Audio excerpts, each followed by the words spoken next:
Dalam pernikahan ini kami merasa sangat beruntung bisa melewati dua badai besar yang biasanya ditakuti oleh pasangan menikah pada umumnya, yaitu perceraian dan penyakit kritis. Nama saya David dan ini istri saya Yeyen. Kami dari Ministry Merit Jakarta. Bagaimana kehidupan pernikahan kalian sebelum belajar Alkitab dan mengenal Tuhan? Dari luar, seperti keluarga pada umumnya, saya bekerja, dia juga bekerja, tapi saya merasa bahwa Yeyen tidak punya cukup waktu untuk saya dan untuk anak-anak. Hubungan kita tuh makin lama kelihatan dari luar sih bagus, tapi dari dalam tuh kita sebenarnya suffer. Bagaimana pandangan kalian terhadap satu sama lain saat itu? Saya merasa Yeyen tidak respect sama saya dan juga sangat keras kepala, sehingga kami juga cara kami berbicara juga sangat ketus satu dengan yang lain, dan tentu saja hal itu membuat saya juga tidak bahagia, sehingga ada saatnya juga kami berpikir juga untuk bercerai saat itu. Aku jalanin hidup aku yang aku merasa diri aku benar, jadi aku nggak pikirin David mau perasaannya bagaimana pada waktu itu. Bisa ceritakan turning point kalian? Lalu perubahan apa saja yang terjadi? Saat kami ikut Bible study tersebut, saya melihat bahwa banyak sekali hal-hal yang saya tidak mengerti dalam hidup ini sebagai seorang suami, sebagai seorang ayah. Aku mencari apa sih sebenarnya Bible itu sendiri, firman itu apa gitu. Aku sering baca Alkitab, tapi itu dia, kelakuan aku nggak berubah, sehingga suami juga merasa kok ini orang baca Alkitab tapi kehidupannya nggak berubah ya gitu. Nah, pada saat saya diajak study Bible, itulah yang membuat saya merasa inilah yang saya cari gitu. Kami bisa melihat hal-hal yang benar itu dari sisi Tuhan, dan itu membuat kami ini bisa menjadi satu. Kami bisa melihat bagaimana Tuhan juga memperlengkapi kami dengan firman-Nya, bagaimana mendidik anak-anak supaya punya karakter yang bagus. Mestinya kan prioritas itu adalah Tuhan, kedua suami, ketiga baru anak, dan keempat itu baru yang lain-lainnya. Itu yang membuat turning point saya, sehingga pada saat saya tahu bahwa itu kebenaran yang Tuhan katakan, saya balikin itu semua.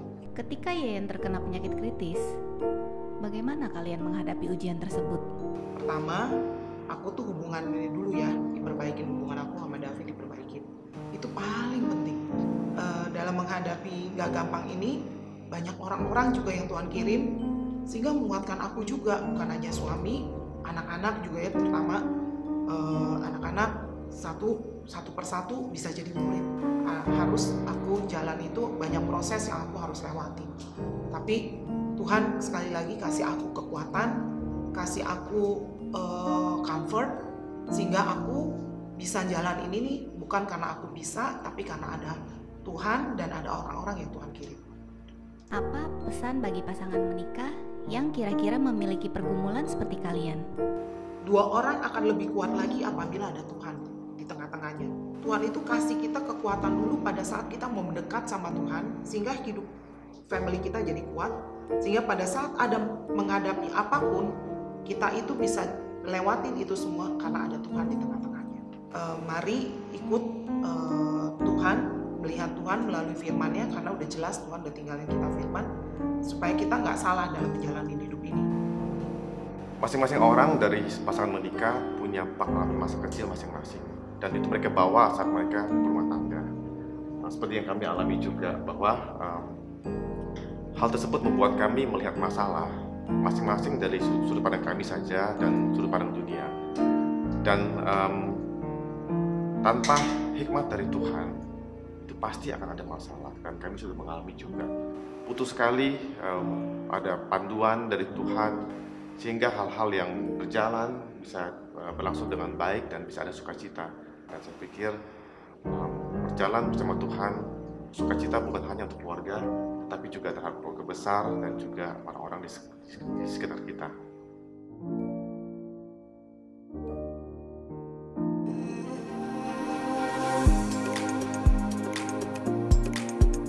Selamat Selamat pagi saudara-saudari, selamat datang di Kebaktian Online GKDI Jakarta.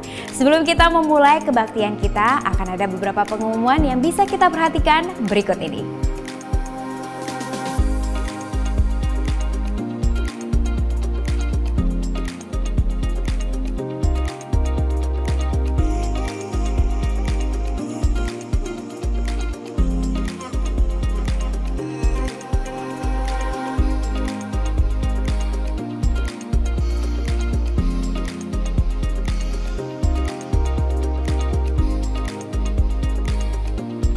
Sebentar lagi kita akan memulai kebaktian online kita. Mari kita mempersiapkan hati untuk memuji dan menyembah Tuhan. Mari dengan hati yang bersyukur memuji Tuhan. Oh giranglah,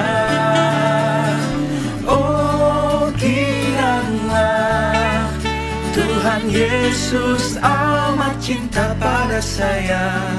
Oh giranglah. Oh giranglah, Tuhan Yesus amat cinta pada saya. Oh giranglah. Ku masuki gerbangnya dengan hati bersyukur, halamannya dengan pujian. Kataku hari ini harinya Tuhan, ku bersuka sebab Dia girangkanku. Ku masuki gerbangnya dengan hati bersyukur, halamannya dengan pujian. Kataku hari ini harinya Tuhan, ku bersuka sebab Dia girangkanku. Dia girangkanku, oh Dia girangkanku, ku bersuka sebab Dia girangkanku. Dia girangkanku, oh Dia girangkanku, ku bersuka sebab Dia girangkanku.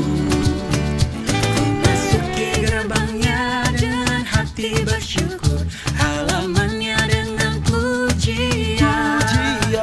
Kataku hari ini harinya Tuhan, ku bersuka sebab Dia girangkanku.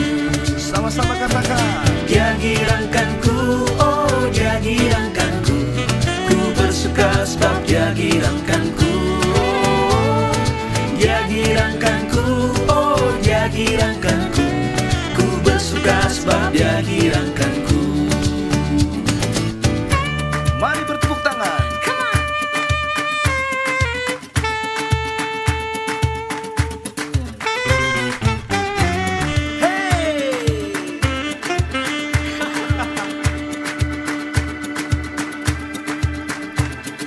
Dia girangkanku, oh Dia girangkanku, ku bersuka sebab Dia girangkanku. Dia girangkanku, oh Dia girangkanku, ku bersuka sebab Dia girangkanku. Dia girangkanku, oh Dia girangkanku, ku bersuka sebab Dia girangkanku. Dia girangkanku, oh Dia girangkanku, ku bersuka sebab Dia girangkanku. Dia girangkanku, oh Dia girangkanku, ku bersuka sebab Dia girangkanku. Dia girangkanku, oh Dia girangkanku, ku bersuka sebab Dia girangkanku. Ku bersuka sebab Dia girangkanku. Ku bersuka sebab Dia girangkanku.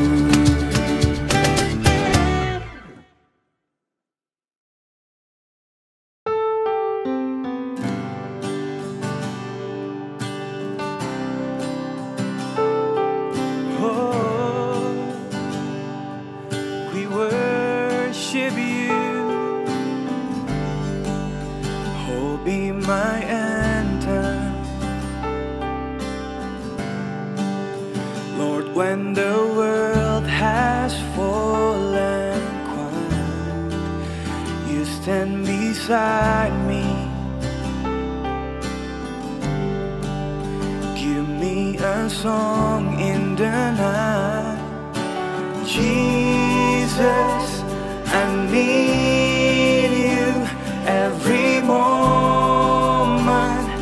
I need you here now. These graceful hearts sing out your praise forever. Beauty for ashes, you find the weak and contrite heart, shoulder its burden, carried it into the light. And Jesus, I need you every moment.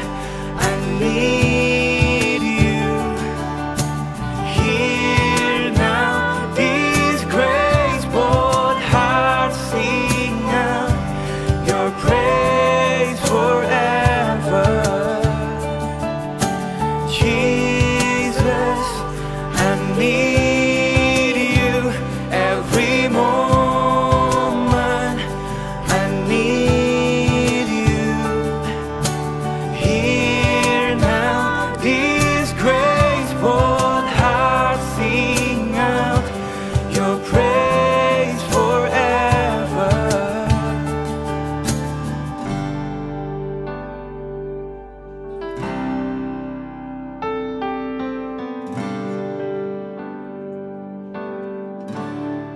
Remember love, remember mercy. Christ before me, Christ behind me. Your loving kindness has never failed me. Christ before me, Christ behind me. Remember love, remember mercy. Christ before me, Christ behind me. Your loving kindness has never failed me. Christ before me, Christ behind me. Remember love, remember mercy. Christ before me, Christ behind me. Your loving kindness has never failed me. Christ before me, Christ behind me. Jesus, I need you every moment. I need you here now. These graceful hearts sing out your praise forever. Jesus, I need you every moment. I need you here now. These graceful hearts sing out your praise forever. Remember love, remember mercy.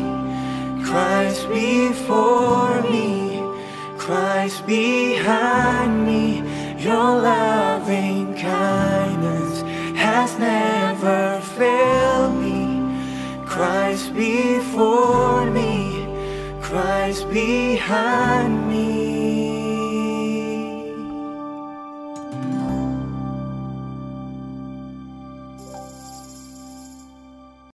Salam sejahtera untuk kita semua.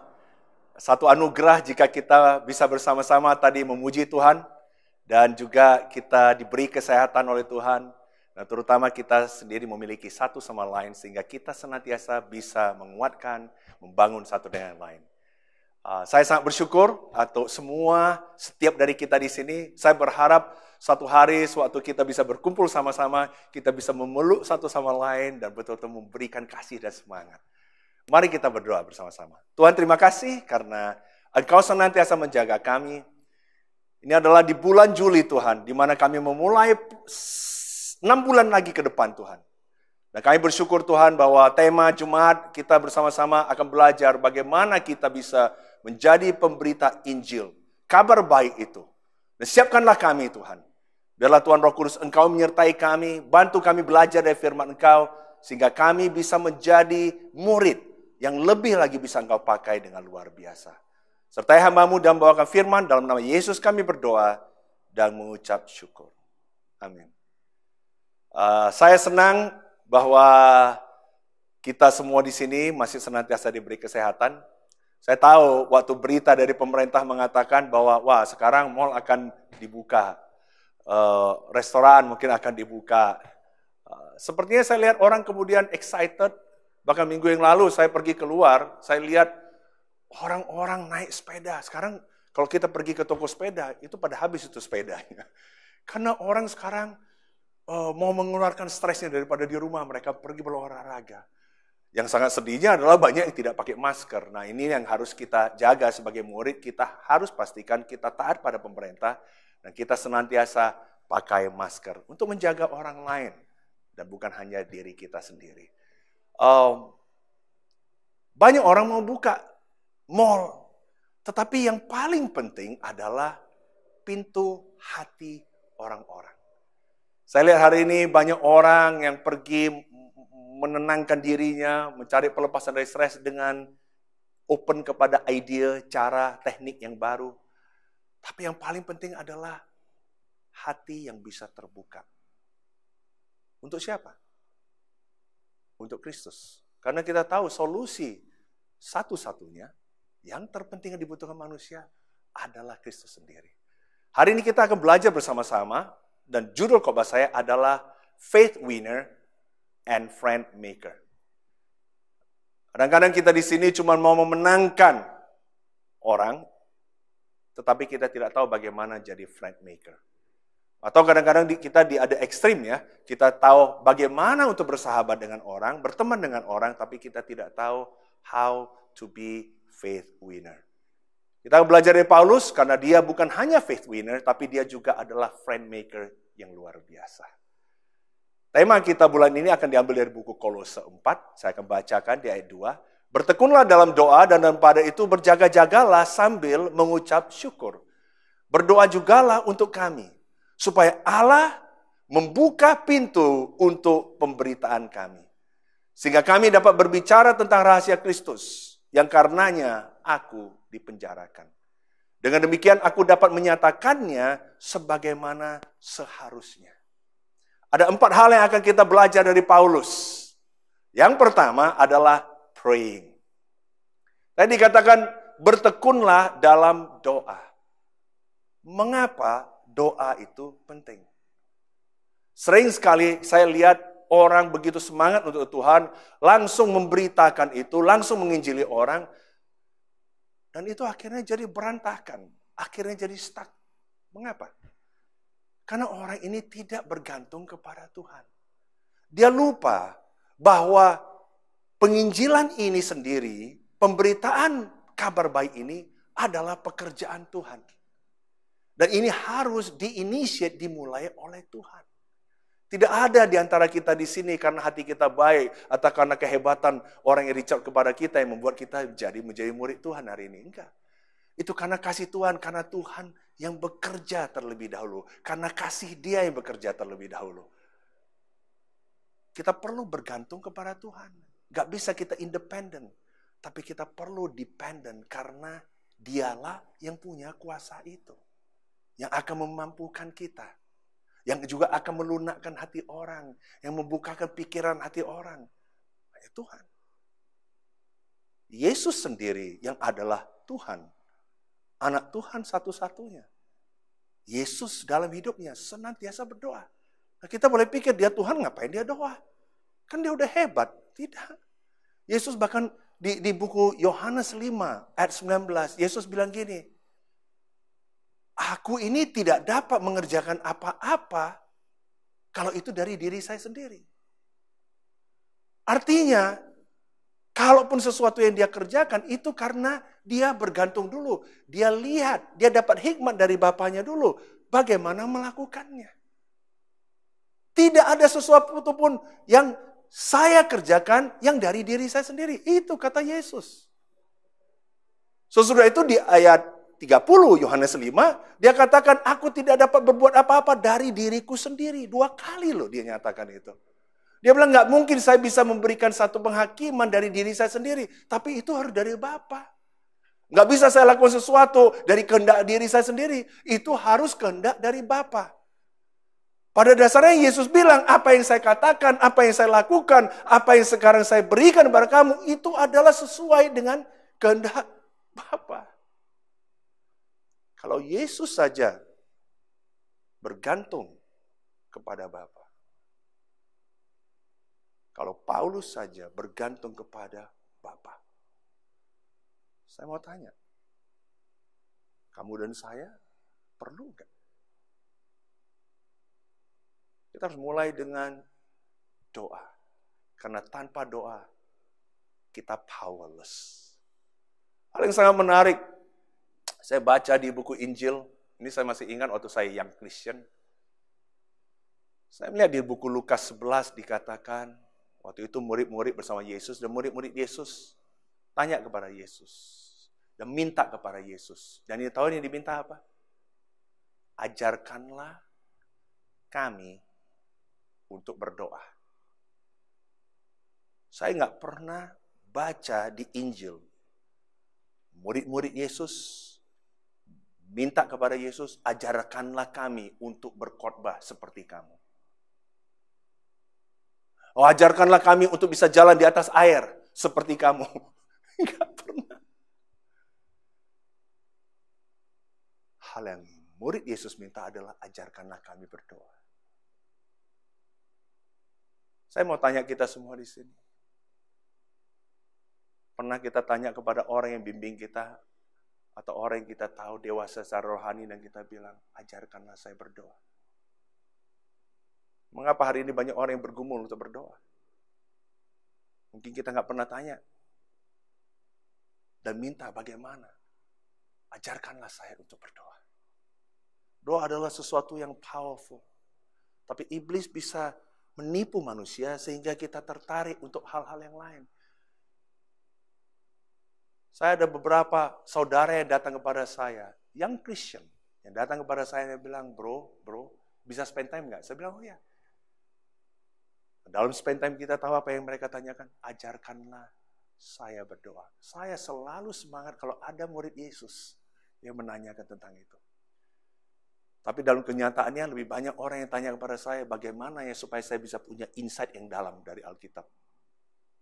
Bagaimana supaya saya bisa berkhotbah lebih bagus, bro. Saya nggak bilang itu tidak penting.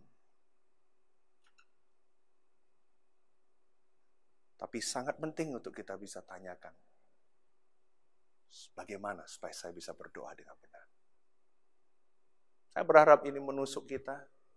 Ini certainly menusuk saya sendiri, karena saya masih ingat saya young Christian dulu, dengan semangat saya, zeal saya langsung memberitakan Injil.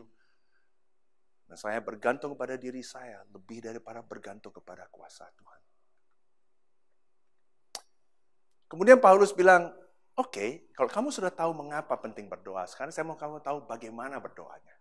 Dia bilang, kamu harus bertekun. Faithful dalam berdoa. Jangan cuma kamu mulai, tapi kamu sendiri tidak melanjutkan. Hari ini saya ketemu banyak sekali orang yang memulai doa itu, wah gampang sekali. Pertanyaannya 2 bulan, 6 bulan, setahun dari itu, dia masih berdoa nggak? Saya mau tanya kita semua di sini untuk kita mendoakan keluarga kita dan teman-teman kita. Kamu masih berdoa nggak untuk teman kamu hari ini? Saya tahu kamu pernah berdoa, tapi kamu masih bertekun nggak dalam doa itu? Yang berikutnya Paulus bilang, kamu bukan hanya harus bertekun, tapi kamu juga harus berjaga-jaga. Jadi doa ini bukan suatu hal yang kita ucapkan karena sudah rutinitas. hal yang sama terus. Bukan. Dia bilang berjaga-jaga, berarti ini seperti satu peperangan rohani. Ini berarti kita alert. Ini berarti kita harus baca situasi. Kita harus lihat apa yang sedang terjadi. Kita, berarti ini saya butuhkan dari Tuhan. Dan kita tahu persis. Dan kita minta hikmat, perlu berjaga-jaga. Jadi doa itu tidak rutin dan doa itu tidak dangkal. Hari ini apakah kamu berdoa dengan berjaga-jaga? Yesus berapa kali bilang kepada muridnya, berjaga-jagalah. Kamu berdoa dan berjaga-jagalah. Tapi malah tidur murid-muridnya. Apakah kamu berdoa dengan berjaga-jaga? Seterusnya Paulus bilang, bukan hanya berjaga, tapi juga sambil mengucap syukur. Sambil mengucap syukur. Kamu mungkin intens, kamu betul-betul taruh energi kamu butuh Roh Kudus pimpin kamu. Tapi juga di dalam doa itu, pada saat yang sama dalam doa itu juga kamu bilang, Tuhan terima kasih. Kenapa kamu berterima kasih? Karena peperangan rohani yang kita lakukan, ini sudah dimenangkan Yesus. Jangan mau ditipu iblis. Kita sendiri sudah bersama dengan Yesus. Di dalam Yesus, Yesus sudah memenangkan itu. Kenapa kita bersyukur? Karena begitu banyak hal yang kita bisa bersyukur. Segala berkat rohani, segala hal yang dibutuhkan, segala perlengkapan senjata untuk peperangan, Tuhan sudah berikan. Can we be thankful for that? Teman-teman, saudara-saudari yang Tuhan gunakan, kesempatan yang Tuhan berikan, bisakah kita be thankful karena itu? Setelah itu Paulus bilang, jangan doa itu jangan cuma umumnya. Tapi harus punya purpose-nya. Purposeful juga. Dia bilang doakan untuk kami. Spesifik. Bukan umum. Doakan untuk gereja ini. Doakan nama per nama. Dan Paulus bilang, saya mau kamu doakan untuk saya. Ini Paulus seorang rasul yang luar biasa. Pemberita Injil luar biasa. Dia bilang, enggak. Saya mau kamu doa untuk saya. Sebegitu Paulus tahu pentingnya doa bagi pekerjaan pemberitaan ini. Supaya apa? Supaya Tuhan bisa buka pintunya. Buka pintu pemberitaan itu. Be specific. Jangan general.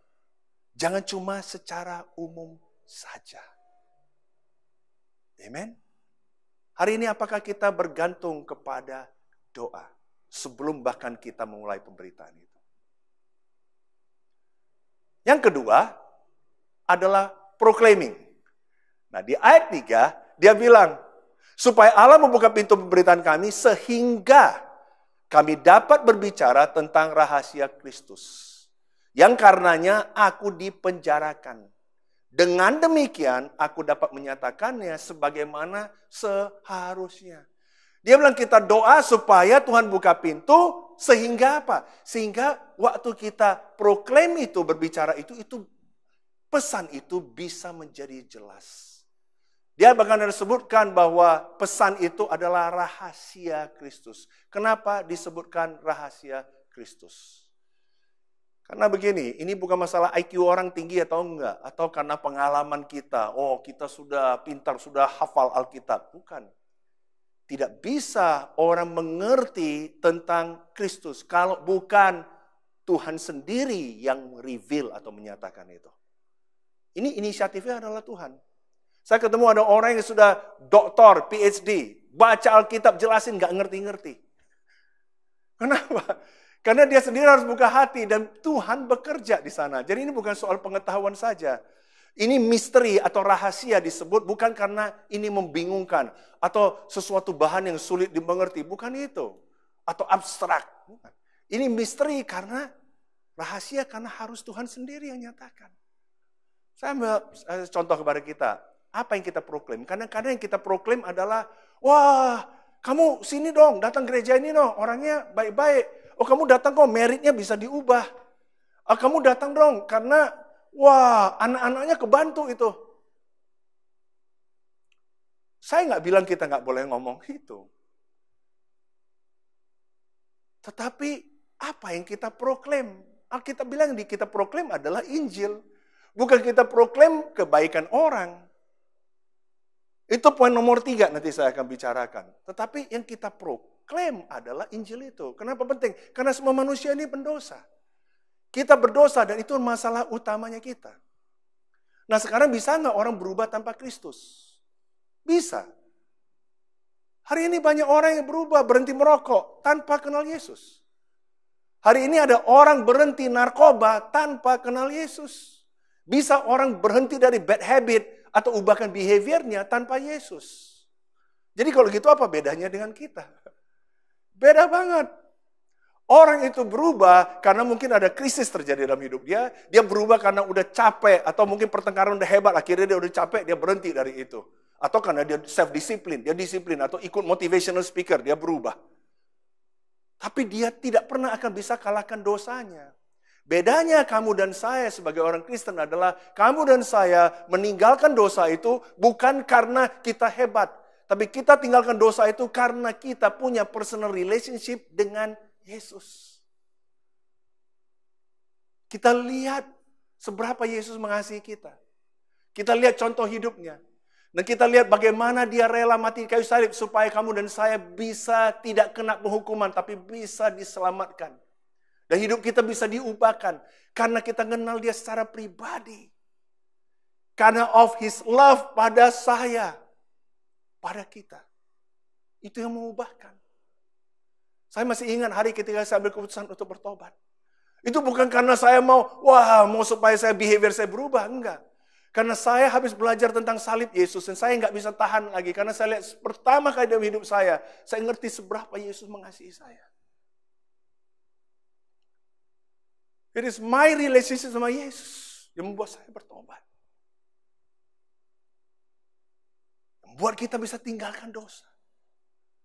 Yang membuat kita akhirnya bisa punya hubungan setiap hari dengan dia yang makin membuat kita makin seperti dia. Kenapa? Karena kita sangat bangga dengan Yesus. Kita sangat worshiping dia, sangat mengidolakan dia.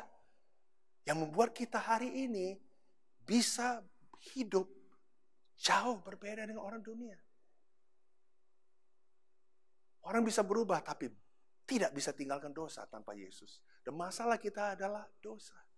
Dan Yesus karena itu datang ke dunia dalam bentuk manusia. Supaya dia bisa identifikasikan diri dia bersama dengan kita. Kalau sekarang saya sama Tuhan yang hebat. Saya bilang ya Tuhan bisa, mana bisa saya kan manusia. Saya kan manusia dalam daging. Tapi Yesus menjadi contohan. Dia Tuhan tapi datang dalam bentuk manusia. Dan bukan hanya itu, dia mati bagi kamu dan saya. Supaya apa? Kamu dan saya tidak perlu dihukum dan kita sendiri bisa dibenarkan karena iman. Bayangkan kamu dan saya benar bukan karena pahala kebaikan kita lakukan. Kamu dan saya jadi benar because of his love dan apa yang dia lakukan di kayu salib. Bukan hanya berhenti di sana. Udah itu dia sendiri mau tinggal di dalam kita. Bayangkan saya kemana-mana hari ini. Ada Yesus bersama dengan saya. Itu adalah Injil. Itu adalah berita baiknya.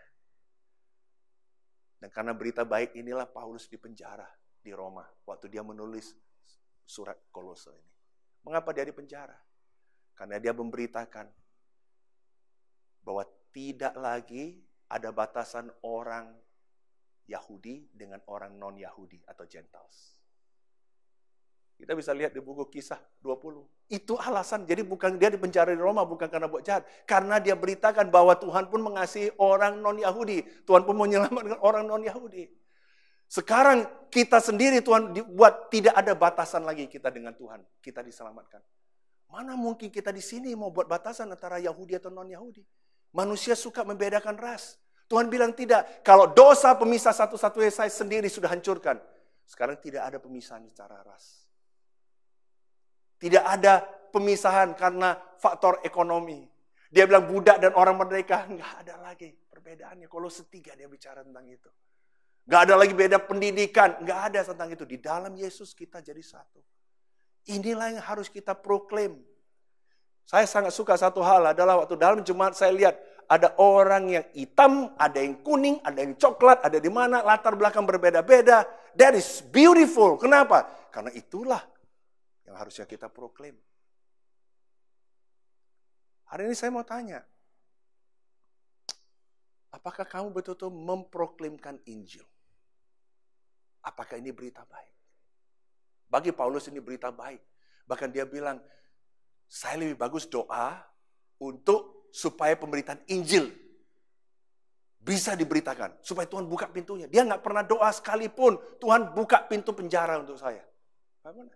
Tapi buka pintu supaya Injil berita baik ini bisa didengar orang. Hari ini kita pada masa COVID, kita doa enggak? Supaya Tuhan buka pintu, supaya kita bisa proklaim kepada orang, supaya orang bisa tahu Yesus dan punya pengharapan. Atau hari ini kita lebih banyak doa supaya pintu mall dibuka. Supaya pintu restoran dibuka. Saya nggak bilang itu salah. Saya rasa itu perlu supaya perputaran ekonomi bisa jalan. Tetapi itu bukan solusi ultimate untuk semuanya. Bukan hanya praying. Kita juga harus proclaiming. Dan yang ketiga, kita harus presenting. Ini sangat penting. Di ayat kelima, katakan, hiduplah dengan penuh hikmat terhadap orang-orang luar. Pergunakanlah waktu yang ada. Hendaklah kata-katamu senantiasa penuh kasih, jangan hambar, sehingga kamu tahu bahwa kamu harus memberi jawab kepada setiap orang. Nggak bisa kita cuman proklaim tapi tidak hidupi. Ini adalah masalah yang terjadi. Saya sangat sedih adalah kalau saya lihat ada saudara-saudari di dalam Tuhan yang menjadi batu sandungan untuk orang-orang luar. Ayat ini dengan jelas bilang, tolong kamu hidup dengan penuh hikmat terhadap orang luar. Orang luar is watching. Begitu kamu bilang diri kamu Kristen, kamu murid Yesus, orang luar is watching. Mereka lihat, dulu sudah lihat, sekarang lebih lihat lagi. Hari ini membuat banyak orang yang alergi, malas gereja. Begitu dengar katanya Kristen, malas langsung. Kenapa? Karena hidup orang-orang tidak mencerminkan hidup Kristus. Saya mau tanya kita di sini, kamu, saudara-saudari, hidup kamu terhadap orang luar, penuh hikmat atau tidak? Orang bisa lihat Kristus dalam hidup kamu? Kadang-kadang kita sesama saudara-saudari, wah kita lihat, wah bagus, dia semangat, dia datang pertemuan ini, dia buka Alkitab, dia doa sama. Tiba-tiba saya dengar dari orang luar, saudara ini di luar hidupnya begini. Aduh, itu yang paling berat bagi saya. Paulus bilang, kamu harus presenting what you proclaim. Ini sangat penting. Dan dia bilang, kamu harus penuh hikmat dan pergunakan waktu yang ada. Maksudnya apa? Bukan berarti kalau kamu punya pengetahuan, berarti kamu bisa efektif memenangkan orang. Enggak. Yang dibilang adalah justru kamu harus wise. Harus penuh hikmat cara hidup kamu. Dan pergunakan waktu yang ada. Berarti gini, konteksnya. Sekarang kalau saya lagi tempat ke kantor, tiba-tiba saya ketemu teman saya. Itu adalah timingnya. Saya harus bisa pergunakan waktu itu. Berarti konteks hidup dia, konteks apa yang sedang dibicarakan. Saya harus bisa penuh hikmat, bisa mengambil, menggunakan kesempatan itu. Dan itu perlu wisdom. Kalau kamu cuma punya pengetahuan, tapi tidak punya understanding atau wisdom, kamu nggak bisa. Berapa banyak hari ini orang yang kamu dengar bilang, berdoalah. Kamu perlu untuk bisa bertobat. Tapi dia nggak ngerti konteksnya orang ini lagi ngapain. Sehingga dia tidak bijak menyampaikan itu. Akhirnya membuat orang turn off dan nggak tertarik. Wisdom adalah kamu tahu apa yang harus dikatakan pada suatu saat tertentu.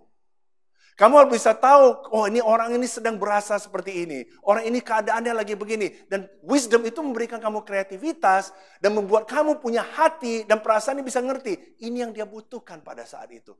Sehingga kamu sendiri bisa menggunakan waktu itu dan tepat dan aplikasinya tepat.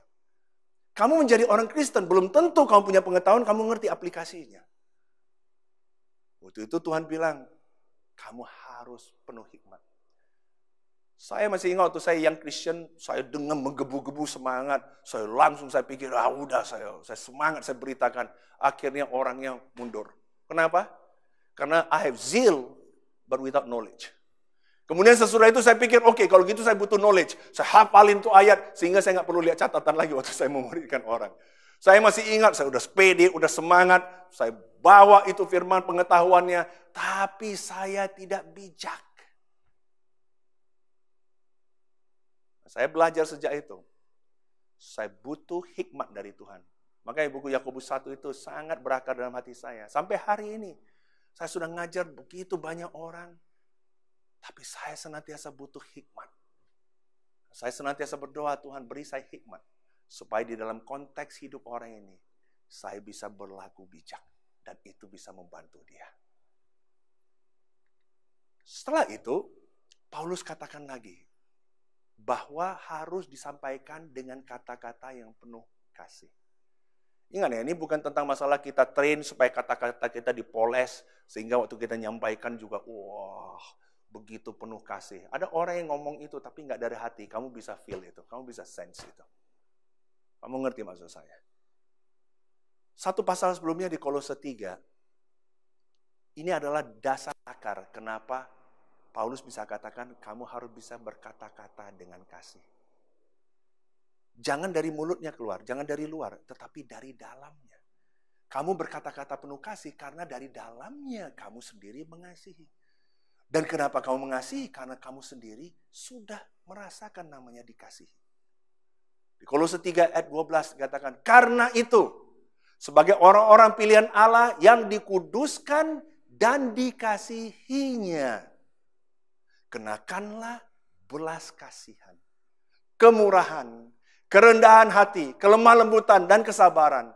Sabarlah kamu seorang terhadap yang lain, dan ampunilah seorang akan yang lain apabila yang seorang menaruh dendam terhadap yang lain. Sama seperti Tuhan telah mengampuni kamu. Kamu perbuat jugalah demikian.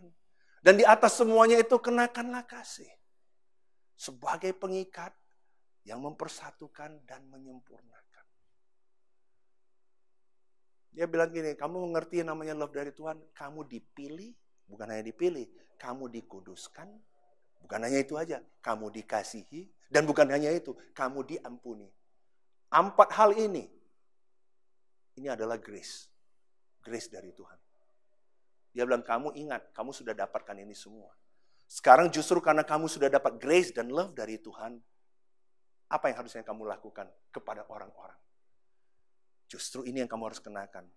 Kamu harus kenakan belas kasihan. Belas kasihan, kamu bisa berbelas kasihan bukan karena kamu hebat, tapi karena kamu sendiri udah ngalami grace dari Tuhan itu sendiri. Dia bilang kamu harusnya bisa bermurah hati, kamu bisa kind kepada orang. Kamu bisa rendah hati, karena kamu bisa humble sama orang. Kamu bisa lemah lembut, kamu bisa gentle dengan orang. Kamu bisa sabar, udah lihat orang yang begini, kamu bisa sabar. Kenapa? Because you have patience. Kamu ngerti seberapa Tuhan begitu sabar dengan kamu. Dan habis itu dia bilang, kamu harusnya bisa tahan ya, sabar sama orang yang menjengkelkan ini, yang kamu lagi tolong ini. Kenapa? Itu namanya forbearance. Kamu bisa hold back, bisa tahan, kontrol diri kamu, dan kamu kemudian memutuskan love dia lagi. Waduh, bulan depan dia masih gitu, kamu masih bisa forbearance. Bisa tahan kamu untuk tetap sabar dan mengasihi orang itu. Nggak memaki orang itu, tapi justru kamu sabar. Dan dia bilang, kenapa itu semua kamu bisa lakukan? Karena kamu sendiri dapatkan kasih dari Tuhan yang mempersatukan, ngikat kamu. Ini adalah dasar yang menyebabkan kenapa Paulus bisa keluar kata-kata yang penuh kasih. Karena di dalamnya sendiri dia berubah. It's an insight, dari insight ini keluar. Bukan kata-kata yang dipoles. Kemudian dia katakan ini jangan hambar. Jangan hambar. Apa maksudnya jangan hambar? Artinya, ya kalau sesuatu makanan, kalau nggak ada garamnya, ya jadi hambar. Dia bilang, kamu pernah lihat nggak ada orang cerita tentang Yesus, nggak bisa berhenti. Wah, dia kalau lagi cerita, bukan soal nggak bisa berhenti, menarik sekali. Kenapa dia bisa cerita seperti itu? Karena dia sendiri punya personal relationship dengan Yesus. Ada orang nggak bisa, pintar bicara, tapi kalau bicara Yesus dia kayak udah nggak bisa bicara. Kenapa? Karena dia sendiri nggak punya personal relationship dengan Yesus. Yang Paulus katakan nggak hambar itu karena kamu sendiri begitu dinamis hidup relationship kamu dengan Yesus. Dan dia katakan lagi di akhirnya itu dia bilang, tolong kamu harus bisa beri jawab kepada setiap orang. Setiap orang, berarti tiap orang unik, tiap orang beda-beda. Dan kita harus bisa tahu persis, harus punya hikmat gimana menghadapi orang-orang tertentu yang berbeda-beda itu. Yang keempat, yang terakhir, dikatakan kamu sekarang juga harus ngerti bagaimana kamu partnering dengan orang. Paulus sebutkan nama-nama. Kamu tahu nggak, saya pelajari surat-surat Paulus ya, dari dalam hidup Paulus. Luar biasa, ada ratusan lebih orang yang dia sebutkan. Tapi ini bukan soal nama. Kadang-kadang kita baca bagian ini, kita cuma males, aduh ini cuma nama, saya pun nggak tahu. Ada yang namanya Tikikus, kayak tikus namanya. Bukan soal namanya saja, tetapi soal narasi, the story behind setiap orang ini. Kamu bisa baca sendiri nanti di Kolose 4 ayat 7 sampai 15. Dia sebutkan nama-nama itu. Ada Tikikus, ada Onesimus. Ini orang yang kamu dan saya mungkin nggak gitu kenal, nggak gitu peduli. Mungkin namanya cuma muncul sekali dua kali. Tapi ini sangat berperan dalam hidup Paulus. Karena waktu dia di penjara, dia nggak bisa kemana-mana. Tahu siapa yang nemenin dia? Tikikus ada di sana nemenin dia. Ini Tikikus. Ini orang yang sangat loyal. Waktu Paulus dari penjara, dia bilang, Paulus nggak apa-apa. Kamu perlu tulis surat, nggak apa-apa. Ini akan bantu jemaat di Efesus. Akan bantu jemaat di Kolose. Kamu tulis, kita yang bawakan itu. Mereka travel, pergi. Udah itu balik lagi temenin Paulus lagi di penjara. Kamu perlu saudara-saudari seperti itu. Jadi disebutkan ada orang yang namanya Aristarkus. Kamu dan saya mungkin gak gitu peduli, tapi saya mau bilang terus terang. Ini adalah orang yang waktu Paulus menghadapi riot kerusuhan di Efesus, di buku Kisah. Dia ada di sana. Dia taking stand untuk Paulus. Dia gak ninggalkan Paulus. Bahkan ketika Paulus pergi ke Roma untuk dipenjarakan lagi, yang mengalami kapal karam, Aristarkus ada di sana. Ini orang yang mengalami kapal karam bersama dengan Paulus. Dia partnering dengan orang itu. Dia seorang rasul, tapi dia tahu dia butuh orang seperti Aristarkus. Dia sebutkan seorang namanya Epafras. Epafras. Kenapa Paulus di Kolose 4 bilang, kamu harus bertekun doa. Karena dia sekamar dengan Epafras. Dia lihat bagaimana orang ini berdoa. Dia bilang orang ini waktu berdoa gak pernah doa biasa. Dia bergumul untuk kamu semua di sini. Wrestle. Dan dia bekerja keras untuk kamu. Ada seorang pendoa seperti Epafras. Kita butuh partnering dengan orang-orang pendoa. Saya waktu lagi khotbah begini, saya butuh ada orang yang mendoakan supaya firman ini bisa efektif. Supaya Roh Kudus bisa kerja dalam hidup orang. Sebenarnya ada orang yang namanya Lukas. Seorang dokter profesional berpendidikan tinggi. Pada zaman itu, kalau orang bisa dokter itu sangat tinggi posisinya. Tapi Lukas Tuhan pakai untuk bisa nulis buku Lukas dan buku Kisah. 2 buku di Alkitab Tuhan pakai. Bukan orang Yahudi. Orang profesional. Dan Tuhan bisa pakai orang seperti itu. Saya mau ngajak semua saudara-saudara di sini untuk lihat. Jangan pikir bahwa gereja ini oke, berarti harus tergantung kepada pendetanya. Kita butuh partnering dengan semua saudara-saudari. Ada orang seperti Tikikus dan Onesimus yang bisa menyampaikan berita itu. Kita butuh orang seperti Epafras. Kita butuh orang seperti Lukas, yang menggunakan profesionalisme dia di dalam dunia untuk bisa memenangkan orang bagi Kristus. Saya mau tanya kepada kita semua di sini, saudara-saudari. Kamu siap untuk menjadi partner dalam Kristus? Masa COVID ini adalah satu momentum yang luar biasa. Saya tiap hari dari pagi saya malam Zoom. Non-stop. Karena begitu banyak orang yang butuh Tuhan. Bulan ini adalah bulan yang sangat tepat. Untuk Tuhan bisa pakai kita memenangkan banyak orang. Tapi ingat, semuanya harus dimulai dengan doa, praying. Dan kita harus jelas yang kita proclaiming itu apa. Mari kita proclaiming Injil, kabar baik yang sebenarnya. Dan mari kita juga presenting. Hidup kita orang luar lihat, orang bisa lihat yang dia beritakan itu sama persis dengan hidup dia. Dan mari kita partnering, kita butuh satu sama lain.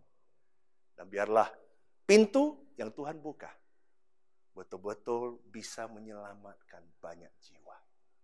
Mari kita jadi faith winner. Dan mari kita jadi friend maker yang luar biasa untuk Tuhan. Mari kita berdoa bersama-sama. Tuhan, terima kasih untuk penyertaan Engkau. Terima kasih karena kami boleh dipilih, dikasihi, dan kami boleh dipanggil Tuhan untuk menjadi bagian daripada pemberitaan Injil Engkau yang luar biasa. Saya berdoa supaya bulan ini Tuhan Kau gunakan setiap murid yang ada untuk bisa bawa berita baik dan memperkenalkan Yesus yang luar biasa yang cuma bisa menjadi jawaban satu-satunya bagi orang yang hari ini kehilangan banyak harapan. Terima kasih Tuhan untuk penyertaan Engkau. Dalam nama Yesus kami berdoa dan mengucap syukur. Amin.